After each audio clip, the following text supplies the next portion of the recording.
ரசம் ஒரு தடவை இந்த மாதிரி செஞ்சு பாருங்கள். அடிக்கடி இதே மாதிரி தான் செய்வீங்க. இந்த ரசம் செய்கிறதுக்கு ஜாரில் 1/2 டீஸ்பூன் அளவுக்கு மல்லி சேர்த்துக்கலாங்க. 1/4 டீஸ்பூன் அளவுக்கு மிளகு சேர்த்துக்கலாம். 1/2 டீஸ்பூன் அளவுக்கு சீரகம் சேர்த்துக்கலாங்க. 1 வரமிளகாய் சேர்த்துக்கலாம். தண்ணி எதுவும் சேர்க்காம நல்லா கொரப்பாக இந்த மாதிரி அரைச்சிக்கலாங்க. இப்போ இது கூட நம்ம 8 அளவுக்கு பூண்டு பல் சேர்த்துட்டு 1-2 இந்த மாதிரி அரைச்சி எடுத்துக்கலாம். இப்போ லெமன் சைஸ் அளவுக்கு புளி நான் ஊற வச்சுருக்கேங்க. இதை நல்லா கரைச்சி எடுத்துக்கலாம்.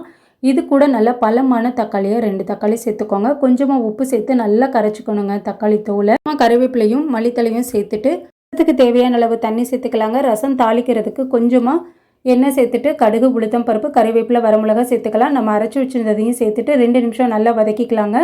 இப்போ கரைச்சி வச்சுருந்ததையும் சேர்த்துட்டு மிதமான தீயில வச்சுட்டு நல்லா கொதிக்க விடக்கூடாதுங்க. நுரக்கட்டி இந்த அளவுக்கு வரணும். இப்போ கொஞ்சமாக தண்ணி சேர்த்துட்டு இறக்கிட்டா டேஸ்டியான ரசம் ரெடி. ட்ரை பண்ணி பாருங்கள்.